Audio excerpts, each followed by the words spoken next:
And as we saw a fiery Judiciary Committee hearing today on Capitol Hill, as Attorney General Pam Bondi fielding questions from both sides. Joining me now to discuss these developments is former federal prosecutor Jim Trusty. Jim, great to have you back on the program. So Attorney General Pam Bondi, as you could see, being pressed by Democratic lawmakers choosing to grill her over the Epstein files. Here's what she had to say. More than 500 attorneys and reviewers spent thousands of hours painstakingly reviewing millions of pages to comply with Congress's law. We've released more than 3 million pages, including 180,000 images, all to the public, while doing our very best in the time frame allotted by the legislation to protect victims.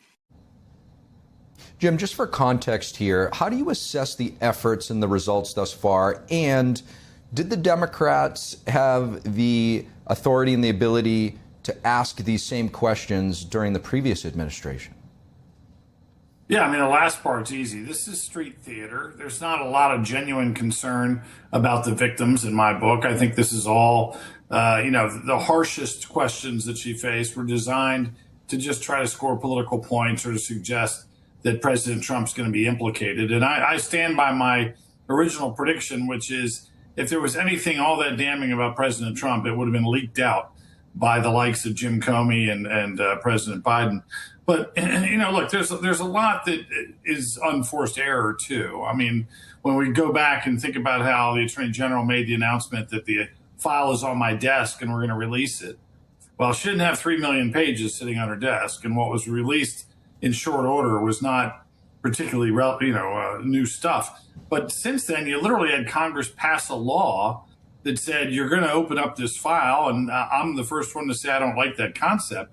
But they passed a law and DOJ couldn't keep to the deadline. Now, there's a backstory that I think is worth exploring, and you and I aren't going to get to the bottom of it tonight. But my question is, when she thought she had all the materials to provide to the public, were there people in New York from the U.S. Attorney's Office or from the FBI or both that were sitting on a treasure trove of other documents and knew that they should have stepped forward to say, hey, Madam Attorney General, there's another 2 million documents up here?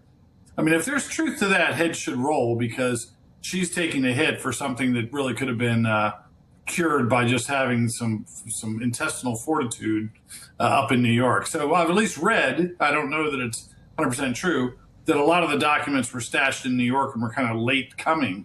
And that's a real problem. And that's something where she'd have every right to lop some heads off. Jim, despite the political theater and the food fight that we just witnessed, there were other topics, the hearing not meant to be about Epstein. The Attorney General emphasizing the Department of Justice is working with law enforcement to increase criminal prosecutions. Here's a clip of her speaking about child exploitation. In 2025, the FBI arrested over 1,700 child predators, a 10% increase from 2024.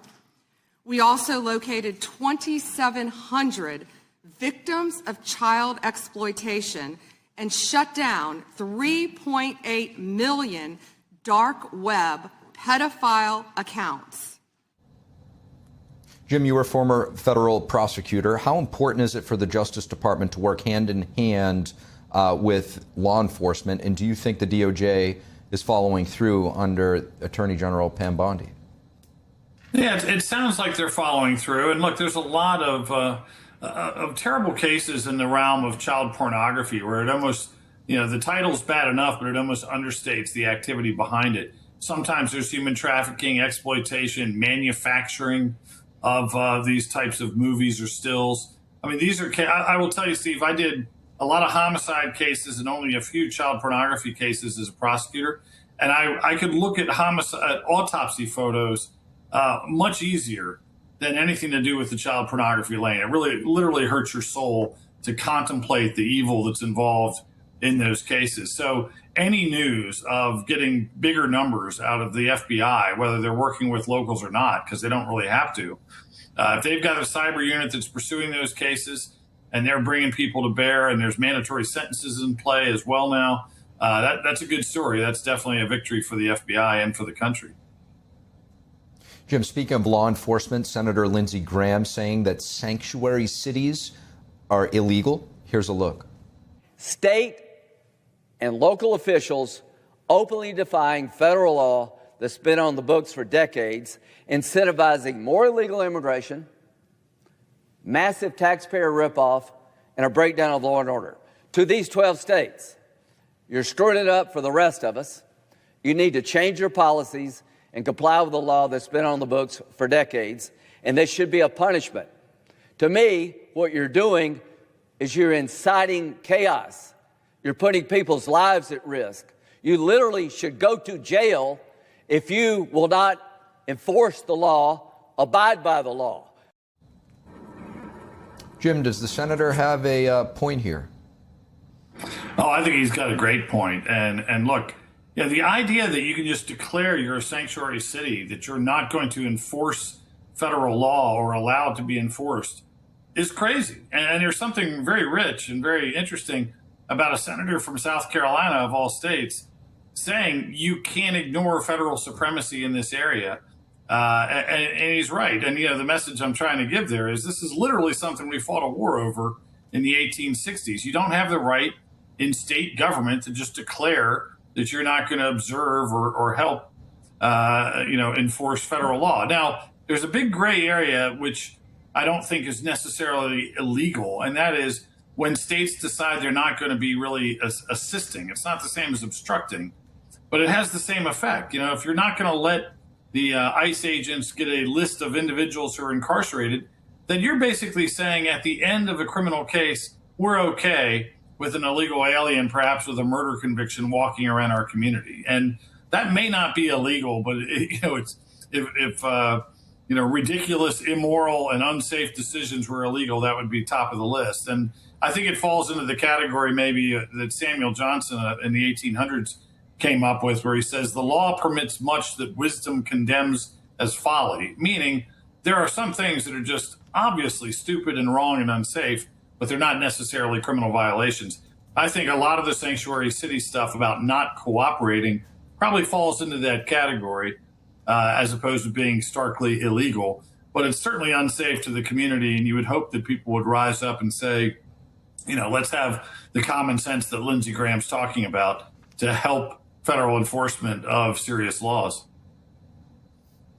Jim, certainly no shortage of drama in Washington this week. Grand jury declining to indict those Democratic lawmakers who urged service members to disobey President Trump's administration, perhaps indirectly.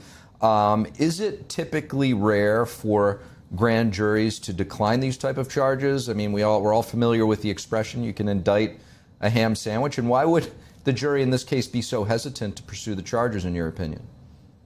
Yeah, that's a great question. I mean, look, we all kind of live by that comment about, a grand jury would even indict a ham sandwich until somebody threw a ham sandwich at a cop in D.C. and got a no bill. So I think that the figure of speech is officially on life support.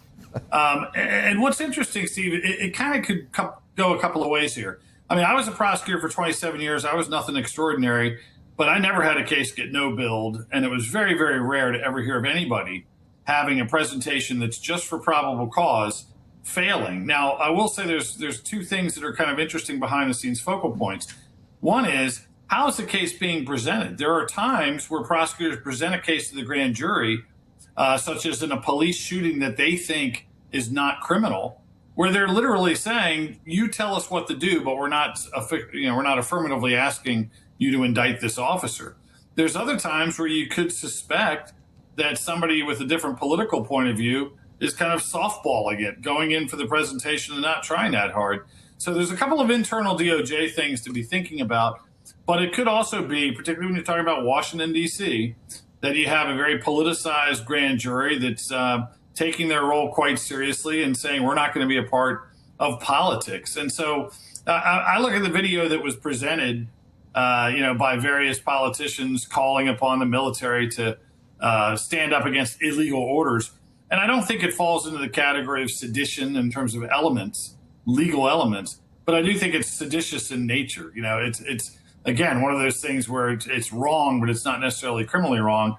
And when grand juries are no-billing cases, whether it's ham sandwiches or Letitia James in Eastern District of Virginia, or the people that participate in this video, I mean, in some ways, it's a reinforcement that the grand jury is a real thing, a check on executive authority, not necessarily a terrible moment. But I'd want to know exactly how it's being presented to them and what kind of free speech concerns they're raising when they talk about something like that video. Former federal prosecutor Jim Trusty, thanks so much for your insights.